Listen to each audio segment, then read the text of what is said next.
All right, guys, how's it going? So, Paul Joyce at the Times has dropped an article today, touching on Liverpool's title running, and within that article, there's some key points that I wanted to bring to your attention. Okay, we're going to go over those together in a moment. Now, for those of you that don't know, you only really need to follow two journalists to do with Liverpool Football Club. One of them is Paul Joyce, and one is David Ornstein at the Athletic. Although Ornstein isn't exclusively Liverpool Football Club, whereas Joyce tends to be, although he does touch on Everton and stuff like that as well.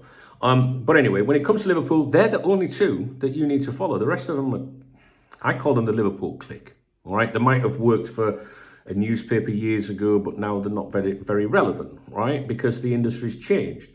And the news is very controlled now, by clubs. It's not really like it used to be when you had the old investigative journalists, digging and sniffing and stuff like that. So when you see things these days, it tends to be stuff that the club wants out there. It depends who's putting it out there. But basically, in a nutshell, we pay attention to what Joyce has got to say, right? So as soon as the article came out today, I was like, oh, hello, let's have a look and see what he's got to say, all right? So Joyce is connected to people that run Liverpool Football Club on a day-to-day basis, all right? And, like over the years, Ornstein might be the main man, then it's Joyce, and they sort of like leapfrog each other and stuff like that. And then since Michael Edwards came back to the club, Joyce suddenly emerged as the main man again, all right? So, and I was calling him Born Again Joyce, all right? Because he'd been very quiet, we had not really heard much from him, and Edwards is back, and all of a sudden he knows everything. So I'll leave that to your, as to what you think's going on there. So Joyce is connected to those running the club on a day-to-day basis, whereas Ornstein's more to do with FSG. Do you know what I mean? More ownership and FSG people, but also people that run the club on a day-to-day basis. But I think Joyce is the most important one. So when he says something, we listen and we try and work out if there's a message there, right? Because like I say, I think it's very managed. What's published. Joyce wouldn't publish something and risk relationships, for example. So if you see him dropping a news article, you got to go, why is that out there? Who's it for? Who does it benefit? Etc. Etc. Right? So we're going to look at some key points here in this article. Get down.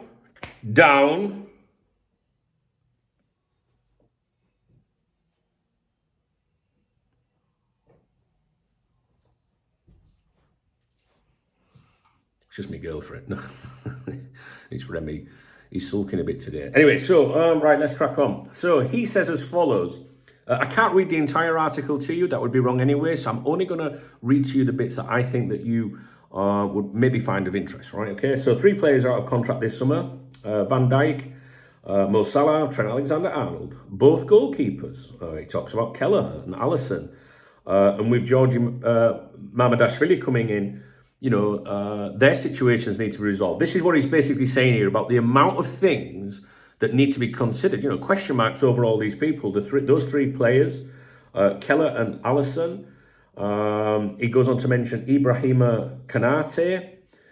He says he's yet to sign new terms offered to him, and he will soon be into the final year of his contract, with whispers growing about interest in the France centre-back from PSG and possibly Real Madrid. I haven't seen anything in Spain regarding Real Madrid and Konate, but that doesn't mean that there's no interest, okay? I'm just saying that it's not being talked about over here. I review those papers every day for you. A succession planning is required at left-back, given Andrew Robertson turns 31 next month, and Shimikas is not a long-term solution. Liverpool have been studying options such as Bournemouth's Milos Kerkez, which we've talked about before, and Ajax's Jorel Hato, among others. Darwin Núñez, overlooked entirely at the Etihad, looks likely to leave in the summer, while Harvey Elliott must reflect on whether he will be granted the playing time he craves. Chatter about Luis Diaz, who has 2 years left on his deal, moving on, is forever seemingly in the background. We talk about this quite a bit, don't we? With the Barcelona links in my Spanish daily reviews. And Wataru Endo's attitude was hailed as an example to everyone by Slot, but will he be happy to continue in a bit-part role? So all of those players there, all of those names I've mentioned to you recently, if you watch my live streams or some of my videos, I say, Richard Hughes has got a lot of fucking things hanging over his head, hasn't he? As we go into the summer. And he's basically said everything there that I've been saying, all those different players, Virgil van Dijk, Mo Salah, Trent Alexander-Arnold, is he off to Real Madrid? We suspect so, as things are at the moment. Luis Diaz and Barcelona, obviously Nunes, and we know about Kelleher. I've mentioned Alisson. You know, some people even think he could be moved on in the summer. I hope not, but there's a possibility. And you know, Endo and Elliott, every single one of those players has got question marks over them, and you could even argue, well, Canate we've mentioned. I'm hoping that gets resolved. But Gomez, obviously he's injured, but you know, he was another one that was expected to move on. So Richard Hughes has got a fucking lot of stuff to sort out, guys, don't you think? So he goes on to say, negotiations are continuing with Virgil and Mo Salah and Alexander-Arnold, who is wanted by Real on a free transfer. It is worth remembering, now this is interesting, this bit. It is worth remembering Liverpool's owner, Fenway Sports Group, placed football ahead of finance when rejecting a £150 million offer for Salah from the Saudi club Al Ittihad in September 23, and dismissing Real's overtures to sign Alexander-Arnold for a knockdown fee of £20 million last month. I'll continue. Liverpool are now reaping the dividends. Similarly, the decision to buy 4 midfielders in the summer of 23, rather than go all in for Jude Bellingham, has proven to be sound judgment, with Alexis McAllister, Ryan Gravenberg, Dominic Szoboszlai and Endo all contributing. This is where you can, you know, tell that he's friends with people at the club. So what I feel this is like, and, you know, some of you might agree with what he's saying there. But I think this is where someone provides information to a journalist and then they remind everybody of how good the person is that's telling them this. That's what I think. Or how good, you know, the whole message, the ownership, you know, they did all the right things not to go for Bellingham. Some people might argue that, you know, if you were, you know, a very, you know, an elite club, successful club, a very ambitious club, that, you know, you might have gone for Bellingham and some of those midfielders or other options as well. Anyway, we don't want to get into that and be critical, but it's interesting that they're still mentioning, you know, these journalists still mentioning Bellingham, you know, in 2025 are we in now? Unbelievable. Anyway, so that's what he's had to say in his article. Nothing, there's no like revelations there or anything. Just a reminder of the situation. I thought it was interesting where he mentioned that Trent Alexander-Arnold is still negotiating. You know, that's what the club want you to think. And also when they say that they rejected £20 million from Real Madrid for Trent. I'm going to say the Alexa word, so I might set your device off. Alexa, what is £20 million in euros? £20 million is 24,140,000. 24 million euros. So what Joyce is trying to do there is tell you, Alexa, shut up. Sorry, I've had a stressful day.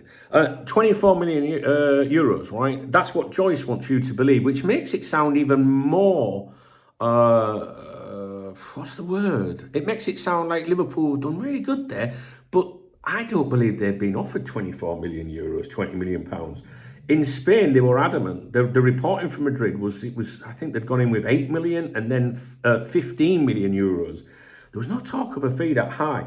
And I just think that the higher the fee that the Liverpool media or Liverpool make out they rejected, the more grateful we should be. Do you know what I mean? Like, if Liverpool rejected £8 million and £12 million or whatever it was from Real Madrid, we would all go, yeah, fucking rightly so, and all right. But it makes it sound more, I think, like, oh yeah, well played. Well, you rejected 25 million euros. Do you know what I mean? So I'm a bit suspicious about that claim, to be honest with you. It doesn't really make any big fucking difference. But he's talking about, you know, Fenway, you know, putting football ahead of finance and stuff. So this is where you can see, I think, the friendships with people at the club, you know. So yeah, he's got the update there. He's telling you what's going on to an extent, reminding you that all these situations have to be resolved. But all in all, there's nothing really new there, is there? You know what I mean? Like, we all know about all these players that have got question marks over their heads. But I guess the key part here is I can make videos every day of the week for you saying, well, I reckon they're still negotiating, or he claims this, she claims that. Paul Joyce is saying here negotiations are continuing. And, this isn't important. You listen to what Paul Joyce says.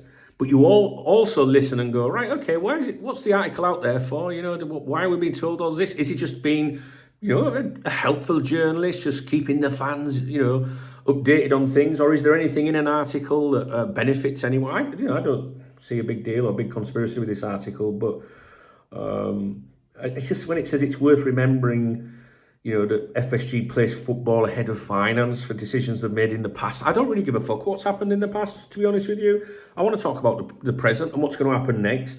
So we're full of praise here. If you think about it, this is full of praise for the owners, the people that run the club, etc., for what they might have rejected in the past. And maybe they rejected 20 million in January. That shows you they're good owners and the people running the club are doing a good job. But it doesn't, compensate for the fucking situation that we found out. Sorry for swearing, sometimes it doesn't seem right. The situation we find ourselves in with players out of contract and a complete mess of things, to be honest with you. So yeah, remind us about that, but we'll remind you that under their ownership, and I don't want to be critical of the owners, I don't want to be all FSG out on that, but under the people running the club, whoever you want to say they are, we're also in a fucking mess. So that's worth reminding us as well, Paul. That's what I think, all right? So, and we're still talking about Jude Bellingham 2 years later. Oh, see, they did the right thing. I think that's just a bit more of that, me, don't you? Do you know what I'm saying? Anyway, I wanted to update you. It's always interesting when he posts, and I like to bring it to your attention. I'm not sure that you even got an opinion on any of this. What do you think? How do you digest that article? Do you just think it's just a credible piece of journalism? It's just giving an update and that, or do you think there's something in there that people running the club want you to know? Do they want you to be reminded of rejecting money for Salah, and rejecting money for Trent? Do they want you a little reminder before things go pear-shaped somewhere or somewhere? I don't know. Collectively, me and you, we'll discuss it. I think that I still think, and I reserve the right to change my opinion. I think Trent is going to go to Real Madrid unless something drastically changes there. I think Mo and Virgil will re-sign with Liverpool. That's what I think. What do you think? I'll probably ask you that every week, but it is a new week, so you might feel a little bit different than last time. Right, that's it. If you appreciate this video, please give me a thumbs up. Please drop me a comment. And if you want to buy me a coffee, hit the super thanks button, the love heart under the video, and I will give a shout out in tomorrow morning's morning briefing and tell everybody how amazing you are. All right, guys, nice one. Don't forget to subscribe to my free newsletter. The link is in the video description. I sent something out on there the other day that was very, very interesting. And if you don't believe me, you check the comments on some of my videos and people will tell you. And, you should be on my mailing list, It doesn't cost you anything. There's no advertising. And I don't even know your email address. I mean, I suppose I could find it, but what would I want your fucking email address for? I don't email people close to me. No, your email address is safe. It's not used for any kind of marketing or anything like that. But sometimes I send out updates on my newsletter that I don't put in videos. And obviously, if you're a VIP member, they're on the members' website as well. So, all right, guys, I'll leave it with you. Thumbs up, comment, cheers.